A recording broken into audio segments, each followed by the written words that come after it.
be fair, we could probably sell I it. sent to Ash the other day. Get your I car. think I need to sell the Jag because I think it is going to be more of a cost than worth having it. Well, it probably goes through a bit of petrol, doesn't it? What is it? Over 2 litre, isn't it? Well, I don't. The missus does, though. The one with a big lead foot. Yeah, a car broke down the other day. Like her battery went, and I said to her, "It's your battery. Just go get a new battery." But oh no, I don't know what I'm talking about. So she took it to Halfords. I had to jump start her. She took it down there, and they were like, "Oh, it's going to cost like £2,000 or whatever." What? And then eventually they were like, "Actually, it's just your battery." And I was like, "Yeah, okay." Did they think So it was they alternator replaced or the something? battery. Yeah, they're like, "Oh, it could be a battery. Sorry, it could be your alternator. Oh, you've got a blinking light on your dash thing from something else, whatever." Yeah. So they looked at it and was like, "Oh, it could cost you like £2,000 to get this New fixed." engine. Yeah. And at the end of it, yeah, it's just new battery basically. Oh, God. So Yeah. I mean, I was like, you can, if you look at the battery, right? There's like yellow shit around the battery. That's battery acid pissing out. Yeah. Oh, really? Do you know That it's is so ancient, obvious. yeah. It's so obvious. Like, yeah, it needs a new battery. Doesn't trust you, does she, Sean? She just doesn't have any faith. I know. Women Mate, don't. Women don't trust the men. Yeah. Unless the man has a Halford shirt on. So I'm the electronics man. If it's got a plug on it, she'll listen to me. If it doesn't, I don't know what I'm talking about. Yeah. That's what it is. I'm going to get a drink. What you should do, yeah, is get an extension plug, put it under the bonnet, and go, look. Just wire a kettle leader onto her car. Like that. I know what I'm talking about. Yeah, and technically, a battery does have a plug socket, the 2 terminals. Yeah, no, it doesn't look like a plug socket. She This is wouldn't my know domain. that. I was jump starting her car and she was all panicking and like I told her to get in her car and rev it and she was like, "I'm not getting in there just in case it explodes." I'm like, Jesus Christ. I'm like, I'm literally connected to it. So jump in your car. Sorry, jump in my. I think it was jump in my car. Rev the engine. Make sure there's enough power coming through. I don't want your car fucking draining my battery. Just get in there, rev it. No. Yeah, she wouldn't do it. So I'm there with like fucking jumper cables. Her battery is like underneath like the fucking hood. You can't even clip it on properly. Yeah. I'm like, oh, I've got to fucking do it. Well, So, you know, useless. Callum's car, he's got a Ford Fiesta. The battery died in it again the other day. And I found out that actually to jump cars that are over like 1 litre, you need more than just the £5 fucking jump cables, right? It needs a decent pair. Right, okay. It needs to be thicker cable and diesel as well, apparently. It probably still worked fine. It didn't though. I've tried it a few times. I was unconvinced by what I was being told, and eventually I got told by somebody else, and I was like, fair enough, all right. Okay. Yeah, I know, but I literally, these were the shittest cables I could find, and I was like, maybe the cables are fucked, or shit. Well, surely the cables would melt, or they wouldn't. You know, they would either melt or work. Well, you think so, yeah, but it just did nothing. So yeah, and we're going to get a new battery installed on that. It's probably the alternator though in that, because he bought a new battery. However, the battery was from Amazon, and you go, and nah, also it's probably the alternator. Yeah. But if you got a new battery and it's still died. There were a couple of bad reviews on there that said the battery died after a month, and you do go, well, maybe. There were a lot of positive reviews as well. Yeah, it probably is the alternator. You're right, but there's always that doubt in your back of your mind going, maybe it's just that. But yeah, I mean, we're going to jump it. It's full of wood from the old house, like shit we smashed up. So I need to take it to the tip first of all. Yeah. And then back tow it to the tip. Yeah. Got a delivery. Yeah, tow the fucking. Take the car and all. Yeah, take it. Yeah. Yeah. It'd be nice to. Don't tax it. Let the DVLA deal with it. They get fines and shit in the place for that. Yeah. It'd be cheaper than buying a new battery though. Hey, I got I don't mean to bring up going to a bed shop again around Sean, but I got a parking ticket for going to Dreams the other day. You really? Yeah, parking in Waitrose for longer than 2 hours. Oh, Which is not. mate, you shouldn't park in Waitrose for longer than 2 hours. Waitrose people are fucking nightmares. Yeah. Right? We got told off by some old woman in Waitrose once because Logan was sitting in the trolley. Really? Other people have to use that trolley, and his dirty feet are in there, touching their groceries. Dirty feet? Fuck off. Oh my lord. God. Do you know what I mean? Like, a 3-year-old sat in a fucking... It's not as if trolleys are sanitised. Mate. It's not as if they go around and like fucking do alcohol gel over them after every use. Yeah, it's not, you're getting a pig out and putting it directly on the fucking top of the shopping trolley, is it? Like, They're not the cleanest places anyway. They're filthy. Yeah. Supermarkets are. Yeah. Oh, that's a bit picky. But to be fair, like Waitrose people can be a bit snooty. Yeah, sure. Yeah. What are you doing in Waitrose? It's just down the road from me. I would love Waitrose to be my local, actually. I love Waitrose. Do you know what? I like good stuff. Their produce is banging. Once a year I buy lobsters from there for Valentine's Day. I make the butterfly lobster, which I've probably told you about a million times. It's like an M&S, but more choice. Yeah, 100%. I quite like M&S because they're sort of a halfway house, and plus, by Charing Cross Station, or inside Charing Cross Station, there's an M&S, and they sell their nice hoppy, ale, fancy beer with pretty colours on it, which always attracts me. And I buy that before I go on the train, and it's perfect. It's fucking gone up though. It used to be $2.50 a can, and they're only little cans as well. It's £3.30 today per can. It's a fucking hell. Fuck that. I know. We got a garage down the road from me. It's the same kind of thing. The Camden Town beers, isn't it? They're well expensive. That sort of ones, yeah. But occasionally, when we were on the way past, I'm like, honey, put in. Want to get a beer? Yeah.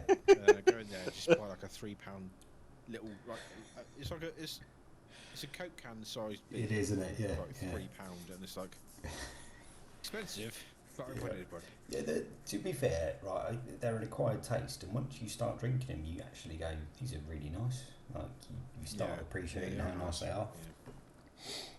Yeah. Are they as nice as you have one French and you're tuna like, roll? I don't really want another one? I did on the train home, I had to. And then I went to the shop and I bought 6 Corona cans, and then I went to the other shop and bought a bottle of whiskey.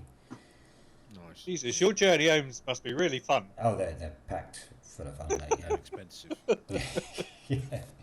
And then I came out of Sainsbury's and I was like, shit, I didn't ask Leah if she wanted anything, so I phoned her and she said, yeah, Karen wants some baguette and some coleslaw. I was like, oh, for fuck's sake, I have to go back in there. Give me a bottle of champagne and 3 steaks. Grab a steak tonight. She's got enough fucking champagne. Yeah. So yeah, I did the tour in Sainsbury's about 3 times a day. It's nice area around here though. I've been getting to know everyone. Sainsbury's is the happy medium. That is the It's the expensive medium. Waitrose and M&S are up here, and Sainsbury's is here, and then you've got Asda and Tesco's around here. I would say Tesco's is above Asda. I would say Tesco's is above Asda, but I'll be honest. We're full of pyjama wearing slippers people who haven't quite got out of bed yet. I think it depends what you're buying. There's some stuff. Asda used to be rubbish for quality, like awful. Meat are better than Tesco's meat. I agree with that, 100%. I can't say I've recently bought any meat from Asda. I went into Morrison's the other day though, purely after I dropped the van off for the house move. There was Morrison's nearby, and I was like, fuck it, I'll pop in there, get some shopping and stuff like that. And I had to get the bus home because obviously I drove the van back then. And it was a state. I thought Morrison's was better than that. I thought Morrison's was a better Tesco. I thought Morrison's was just beneath M&S. It is. I would say it is. But okay.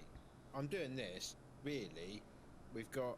Okay. There's quite a scale. Yeah. There's quite a big gap as well. Yeah. So Waitrose is like here, right? So M&S is like somewhere around here, there. Right? Yep. And then you've got Asda's down here. Yep. I'd say Asda's bottom.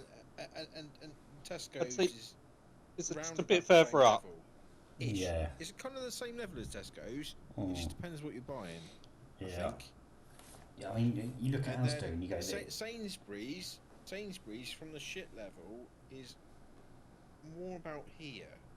do you think? I feel. Yeah. So it's up there. They got good produce, but they're not cheap, but they're not like super good either. Well, yeah, some of their stuff is stupidly expensive for normal branded stuff. Like, what was it I fucking saw in? Actually, no, it was in a Tesco. No, it wasn't Sainsbury's, right? It was a bottle of barbecue sauce for £4.40 the other day. That's HP bottle of sauce. I went, fucking hell. That's ridiculous. Oh, it's because it's all made outside Europe now, isn't it? Well, is that right? Yeah. It's made in Europe, and we're out. Outside. Yeah. Oh my god. Well, most of it's made in like Poland. Yeah, it is. Same as where do you think Cadbury's is made? Switzerland. It's Liverpool, isn't it? Poland. No, Cadbury's. There's a Cadbury's factory in UK. Yeah. Yeah, I've been that's there. all. That's all smoke and mirrors. Yeah, exactly. We've been there. Yeah. It's all, honestly, that's all smoke. It's all smoke and mirrors. The main bulk of Cadbury's products come from Poland now. Yeah, but I saw them making it. Yeah, they do. They do make some, but most of it comes from out like in Europe. Like everything. Well, the only thing that's still made in the UK is Walker's. It's like Stella, the Belgian beer, right? That's brewed in the UK.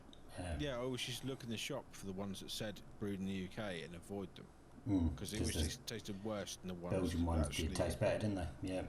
Yeah. 100%. I remember you teaching me that actually. Yeah, I thought they were all brewed outside. I've never known that. No, you need to look for that. Yeah. UK brewed ones are horrible compared to the others. Keep an eye out for that. Yeah, the bottles are fine. The UK ones were tailor made for people who wanted to start fights. They took some DNA. They got adrenaline stuffed in them. They don't give a fuck. They just want alcohol. Let's just make a fucking brewery in the UK and just give them the shit.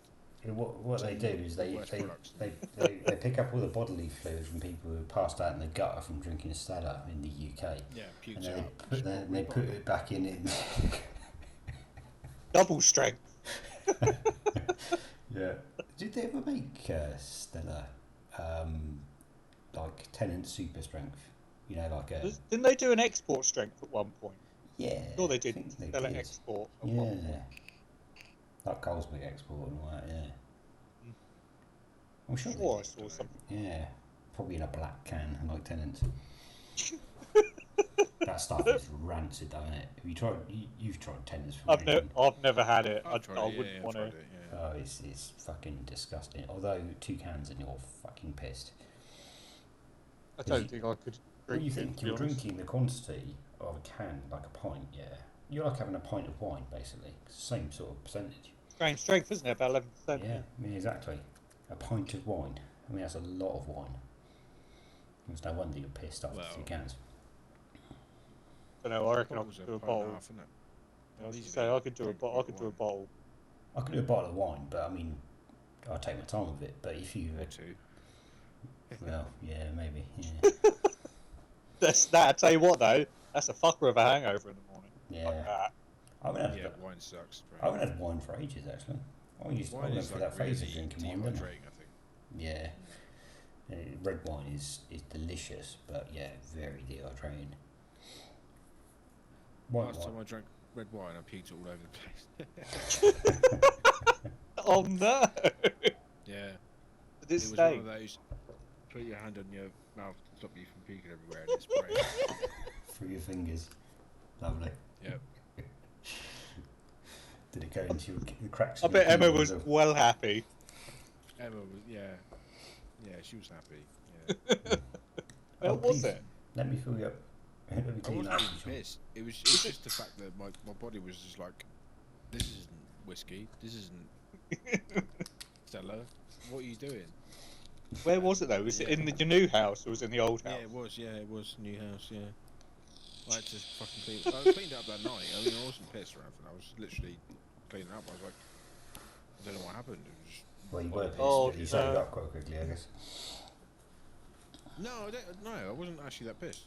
I was just. It was literally just like oh, I feel a bit sick. I went to go to the toilet, and then too late. it came out sooner than I expected. So it went. Oh, spray cannon. Was that the last time you thrown up from drinking? Yeah. I was going to say, because I don't remember the last time I threw up drinking, but it was a long time ago. I don't throw up from drinking. Yeah, No. it must have been just the fact that my body was like, wine? What are you doing to me? Yeah.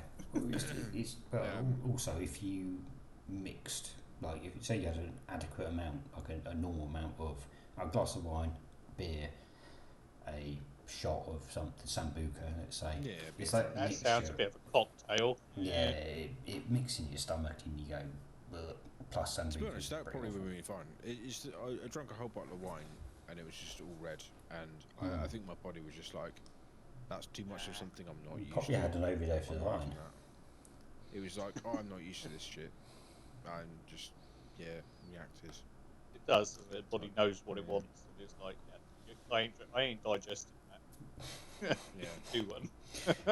They probably went, where's the cheese and crackers? Damn it.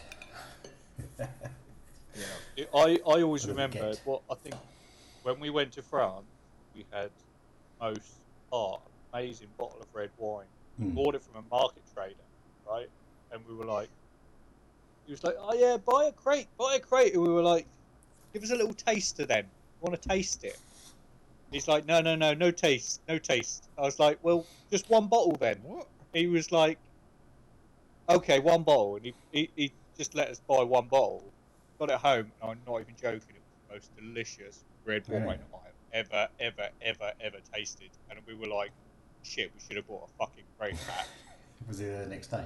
Or was it gone? No, he wasn't. No, we couldn't see him again. He moved on. Little market trader of his van. He's like, no, coming back. Yeah. Honestly, it was amazing. I've never ever tasted a wine like it since or before it. Ever. Yeah, authentic red wine from France. Without tasting it. Well, yeah. Oh, exactly. I don't think it was massively expensive either, because it was like direct from supplier. It was, it was just a man selling his wine on the street. Did you have a license? Right, okay. Probably not, but it was still good. Yeah, we had it with cheese and everything. We were all sitting around the table, and that was it. We just had it with cheese. Once you add cheese, once you add cheese, baguette, proper French butter to it, it becomes something else, doesn't it? It's an experience to have with red wine. You don't tend to drink red wine on its own. It's part of the table food. It's almost food itself. I mean, again, I went to south of France a long time ago. I was like 15, 16, with a friend and their family, and they had a wine cellar downstairs, and they said you can drink all of this stuff, but none of this stuff. Well, you can drink this, yeah. I was like, okay, well, I know my boundaries. That's like, don't push the button. They'll be like, ooh. No, I was a good boy, initially, but we drank all the stuff on the left-hand side, and the night before last, so there's nothing left. So I did open one of the bottles that was not meant to be opened, and I didn't drink all of it. I just had a couple of glasses and then put it back, and hopefully they didn't notice. They obviously did, but the wine we were drinking there, getting authentic French baguettes from the south of France with nice cheeses, and the salami sausages as well. Yeah. Fucking amazing. Because obviously South France as well is only across the border from Spain, where you've got salamis and whatnot coming in. Yeah. And yes, it was something else. Yeah, I'd love to go back to that sort of place. Population. We drove there in the end. 80. It was pretty good. Whereabouts did you go? Oh, we went somewhere south. It was somewhere the south of France. We weren't that far away from proper coast of the south, but we were on near the Alps. West coast. So we were on the west coast, but we were close to the south coast. It was nice, really, really enjoyed it. And it was like 15-hour. It was a 15-hour drive. No, really, wow. I've driven to Paris before from Gordon, and that was however many, probably half the time as at you, but yeah. Did you actually drive in France? Yeah, I drove into... Like in Paris, sorry. Yeah, I drove in Paris, yeah. It was not the most enjoyable experience. That Arc de Triomphe roundabout as well, the famous one. That was horrendous. Went on that, did you? Yes, briefly. Yeah. Brave. I soon tried to get off. So, get the fuck out of it. We were on the outskirts of Paris in rush hour. Like, you know, like the M25. You can imagine what the M25 is like. Well, you know, the M25 in like deepest, darkest rush hour, like the worst it's ever been, right? That was nothing compared to what I experienced on that motorway around Paris in rush hour. Seriously, it was just, oh my god, like everything. It was just like, it was like, oh my god, the nuts. Yeah, and all you're trying to do is just drive safely and calmly because you're driving on the opposite side of the road, and you're like, well, the thing is, as well, it was all like fenced in, so you couldn't have the other side of the road for reference. So I was like, what side of the road am I meant to be on? I was all on my own because all the rest of the convoy went the right way, and I ended up going the wrong way. Oh no! And it was just like it was horrible. It was probably the worst driving experience I've ever had. It's probably worse for you because you're so used to driving. The amount that you actually drive is fucking ridiculous. So it's probably like it's much worse because you're so used to it. Yeah, do you know what the really funny thing was? Because we were obviously out in the sticks for a lot of it. I led the convoy for about halfway or something like that. Pulled out of this junction. I just pulled onto the other side, onto the road, just driving along. They're all behind me, and then Sarah goes, "Whack! You're on the wrong side of the road because there's a car coming towards me in the distance." I was like, "Oh!" Everyone else behind me, no one else noticed either. It's just like, oh jeez. Luckily, it was like, yeah. I mean, it was fun. Yeah, I enjoyed it. I drove in my Insignia. I didn't have to worry too much. The experience, 100%. Like you don't forget times. I'd do it again. Yeah. I'd do it again. Yeah. The first time driving in Iceland, it was just fucking horrendous, and then did it again with the family, and I was a nervous wreck because I had 2 kids in the back. And first, when me and Leah went on our own, it was like, oh, this is fun, sliding in the ice and whatnot. Yeah, the kids, I was not happy. I was stressed to fuck the whole time. My blood vessels bursting out my fucking forehead doing it because I was every slight movement you did, and then driving to the airport, drop the car back in the morning, pitch black, no street lights, pissing down with snow, icy roads. Fuck, that was horrible. Really, really horrible. Yeah, I don't mind that sort of a challenge. What I didn't like was Italy, where I was on the opposite side of the road in a car where I was on the wrong side of the car, trying to drive with their stupid road markings, and their roundabouts aren't actually roundabouts; they're more junctions, and it's like. In the end, I had to leave my hand on the gear stick. I took it off the gear stick. I ended up going for the door hand. I literally just had to clamp to the gear stick and what, you driving and your do it car that way. There, were you? No, I was driving a hired Italian car. Right. So it was all backwards, wasn't it? So it was on the opposite side. I was on the opposite side of the car. Yeah, hired car. Yeah, fine. Yeah. Obviously. Like I know. I know, but it's just completely wrong. Up here, it was just like unprocessable. It was just no. I did the same in Greece when we went out there. I think that may have been the first hard car. Because Iceland are hard cars. I didn't drive to Iceland because you can't. But yeah, they're all the opposite side, and I know what you mean. Actually, now you naturally put your hand on the gear stick because you go, I'm not used to this. My right hand should be doing. No, sorry, the right hand should be doing the gear stick. Yeah, I'm back to front now. Yeah. It's the opposite hand should be doing the gears. And it's just like. Wait, are the feet the other way around as well? No, the feet are the right way round. Yeah. Right. Okay. So it's just get an automatic next time, and you'll be alright. That's exactly. Yeah, it's exactly. Yeah. And I was used to driving the Volvo as well, so I was driving the Volvo a lot, which is an automatic. So I'd gone into a different country. Geared car. Different driving gearbox. Yeah. That's quite an extreme change. Yeah. But after a few And the days, crazy you just Italian go, drivers. Emma fucking loves it. Emma fucking loves it. She gets in anything and she just drives it. That's good. Like, I said to Jared the other day when we moved in the house, she drives a van because she fucking loves it. She's got no fear, mate. I think that's the problem. That's the scary thing about it. Yeah, she loves driving the cars abroad as well. She always drives. She's designated driver. Yeah, that's fantastic. Yeah, that's good. I'm sitting there navigating, make sure she's not going off any cliffs and stuff. Yeah. No, that's cool. It's good. Driving around Italy with Emma, it's like, yeah, I'm there, white knuckle, fucking, watch the fucking curb, watch the fucking curb, and she's like, I'm having fun. It's literally what it's like. When you're in the opposite side as well. It might change now with the kids. Oh yeah, that's it. Yeah, your 2 baby seats in the back. Yeah, your judgment's off when you're in the opposite side of the car. Again, driving in Iceland, I was like so far away from the curb because I thought I was going to hit the curb and go into a big fucking ravine down a mountain or whatever. Yeah. Into snow, into the abyss that you couldn't fucking see where the ground was. That I was almost in the middle of the road. No, I was in the middle of the road pretty much. And it's like, you can move over, you know that. I was like, yeah, but I'm right next to the curb. No, you're not. And she's on that side and she's looking out the window. You got this much fucking room. You're fine. Trust me, we've been around corners before where half of her tyre has been over a cliff edge. Oh. I've been shouting at her, yeah. Mm. And she's like, I wasn't near the edge. It was fine.